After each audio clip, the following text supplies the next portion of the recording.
2 years ago, I was 28, broke, single, and living at home with my parents.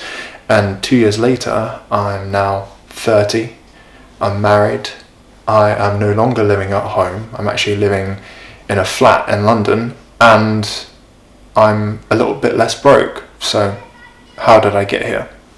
So that first video that I made did decently well, because I think a lot of people related to that. And from that day, I decided that I was going to try and document my experiences. And I've not been as consistent as maybe I should have been, so apologies for that. If you're a returning subscriber, like, welcome back. If you are new here, then this is just kind of my channel to talk plainly and be really unfiltered with what's going on in my life, and also the frustration and disillusionment that I have with the 9 to 5. So a lot has changed in 2 years, and I wanted to share a little bit about exactly what's happened in the last 2 years to get to this point, and hopefully inspire some of you guys who are in a similar position to where I was 2 years ago. Now, I think when you get to your late 20s, like 27, 28, 29, that's when things like really kind of change as a fella.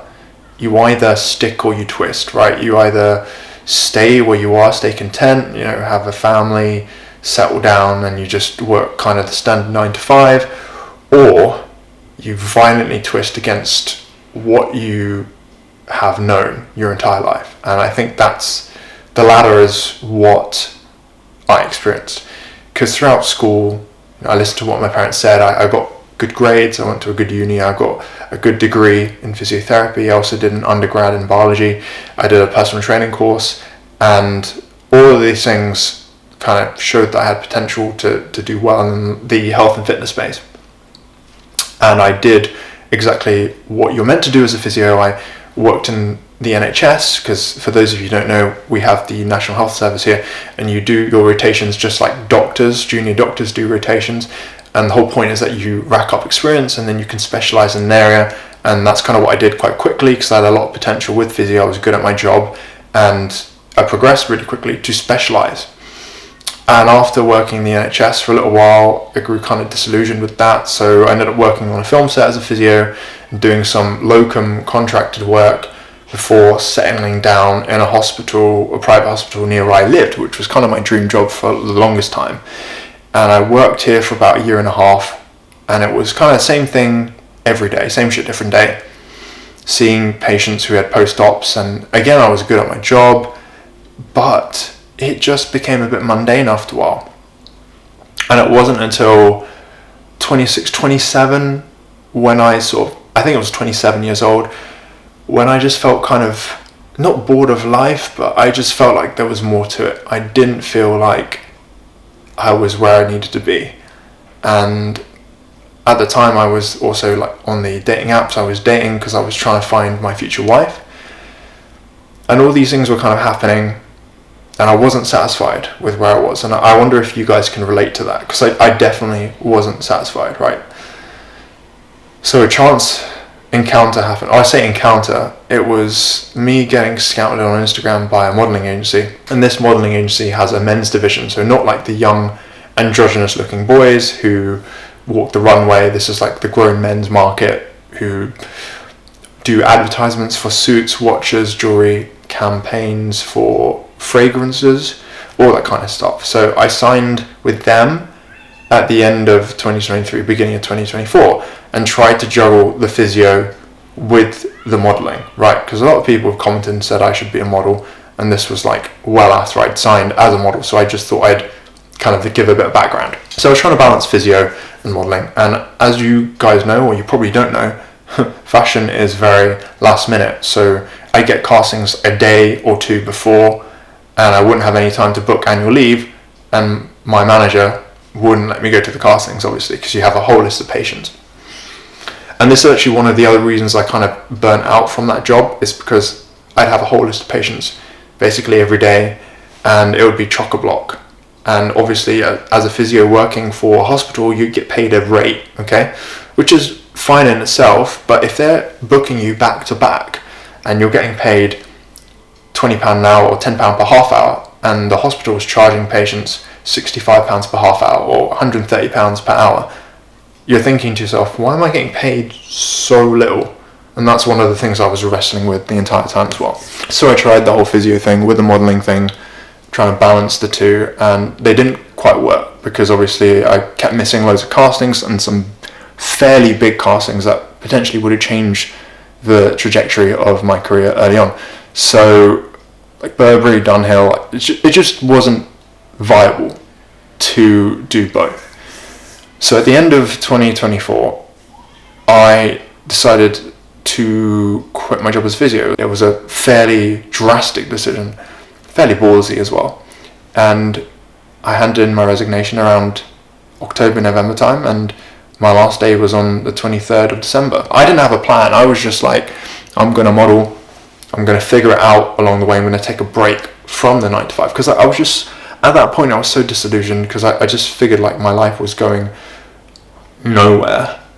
And I just needed a change, whether that be a break to figure things out, to create content, to try and make it in the modeling space. So I gave myself a year, which in hindsight, giving yourself a year to make it in modeling, that's not really how things work unless you get really lucky and you get picked up by ASOS or like some big brand straight away, which basically would give you a reliable, consistent salary. But that's not quite how things work out for a lot of models, including myself.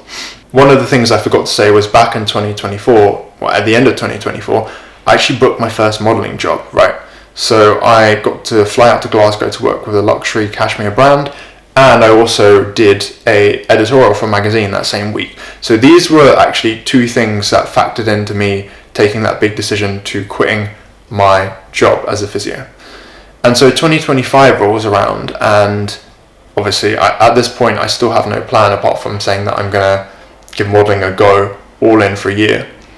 But then as I started posting on the socials, YouTube, Instagram and TikTok, just to figure out what content kind of would stick, what I found did really stick was fitness content. And obviously me have worked in the fitness industry for the last several years as a physio and personal trainer, I actually had the qualifications unlike a lot of other fitness creators out there. So I started posting and people started inquiring as to whether I did coaching.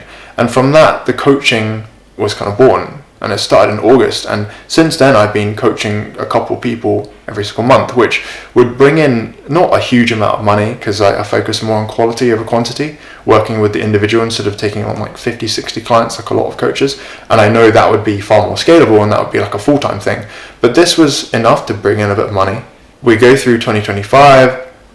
The modeling starts to pick up, particularly towards the end of the year. The coaching starts to pick up. I start to get traction. I grow to 4,000 followers on Instagram. I grew to about 14K on TikTok. And another thing to add is that in 2024, I actually met someone very special and got into a long-term relationship, which progressed to a proposal at the end of 2025. And I ended up getting engaged at the end of 2025 and got married in August of 2026, as you can see.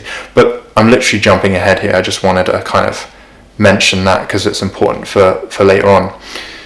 But this is when I started thinking long term about my future. And I sort of thought, well, the online coaching is going well, the modeling is going well, and it's still kind of going well. In fact, 2026 has been a year booking a job basically every month. I remember at the end of 2025, like a few months after November, December, when I got this huge influx of cash from booking multiple campaigns and some big jobs for some like luxury brands. This was like 5 figures into my account, which I've never seen like 5 figures in my account before. Working my ass off as a physio never resulted in that amount of money, which is kind of crazy. So I had this like influx of cash, so I wasn't broke anymore. And I thought, okay, like let's give modeling a go for another year, right? 2025 was the year I gave it a go, and 2026 was the year that I decided that I wanted to scale my coaching a little bit, take on a couple more clients, push it a little bit more, keep creating content, and also see how much further I could take the modeling. Throughout 2026 as well, obviously I got engaged in December 2025, so we were like wedding planning and thinking about where we wanted to live, and we really wanted to live in London. And obviously once you get married, you know, your resources are pulled together And so it's far easier to move into a flat with someone else, with your wife or significant other, girlfriend, partner, if your resources are pulled together. Which I would say that if I didn't get married, it would have been very difficult to move into a lovely flat in London. That's kind of a key thing to mention. But I also realized that the online coaching and the modeling, as good as they weren't super consistent, right? I needed something that's going to provide more substantial income. And so I looked around the area we're going to move and found that there were various gyms that I could do personal training at, and there were various physio practices that I could get a Saturday job at, which would be fixed, right? So it wouldn't interfere with the modeling, so I could still do that and go to castings, and during the week I would do freelance personal training, and that would be like less fixed, so I could do that with my online coaching and creating content for YouTube, TikTok and Instagram. So sent out CVs and things, and long story short, ended up getting a lovely role with a former Olympian physio working at this clinic near where I live, and also a job as a personal trainer in the local gym. And so this would form sort of the bread and butter to kind of pay the bills and keep things going while I work on the real financial freedom maker, which is the YouTube channel.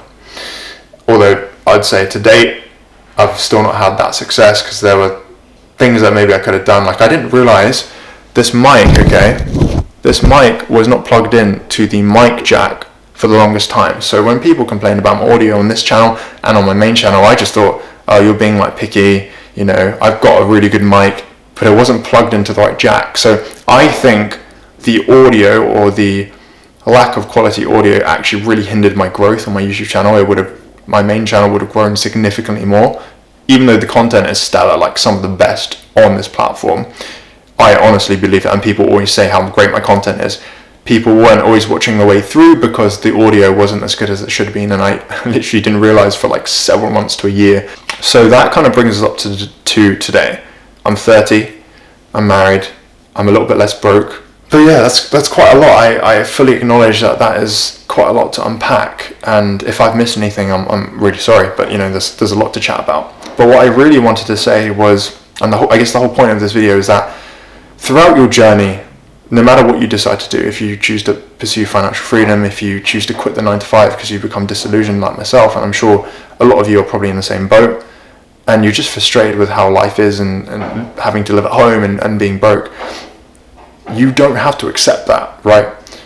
And throughout that journey, there will be people who tell you that you're never going to make it, that's a stupid idea, that you should just get a proper 9-to-5 and give up on what you want to go for in life. And I think those people are kind of low-key projecting because they've obviously given up on their dreams, so they don't want you to pursue yours, right? So there's some sort of resentment there, maybe, or bitterness, or maybe just the fact that they didn't go out for their dreams, so they're trying to stop you from going for yours. And to those people, you just need to ignore them, right? Just literally just chin down. What they say in boxing is chin down and go out swinging, because that's what you have to do, because life is bitter, it's cruel, it's tough, right? It's unfair. Like, that's just what life is. You have to play with the cards that you're dealt. But also, I would say that if you really feel like your life is not where you want it to be, then you don't have to accept it. You can believe that you deserve a better life, right? And I think to some people that might sound like entitlement, and they can shut up, because I think entitlement is only a bad thing if you just sit there and think, oh, I deserve better, I'm not going to work for it, I just, why can't things be given to me?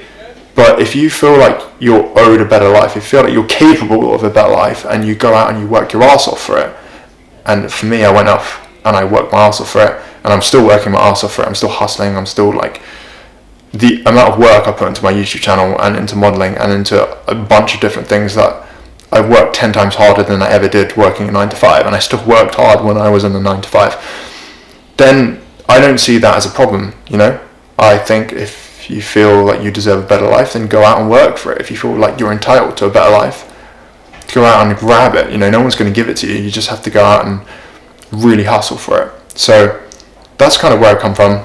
28, broke, single, living at home, to now 30, far less broke, no longer living at home, and married. And I think I want to be an inspiration. Not I think I want to be an inspiration, I do want to be an inspiration to people. And this is literally just the start of the journey. I was saying to my wife a few days ago that our wedding day was literally the first day of the rest of our lives, and I feel like parallels, can be drawn here, and this chapter is the first chapter of the rest of our lives. Hopefully catch you guys on my other channel for more frequent uploads, but I'll see you soon.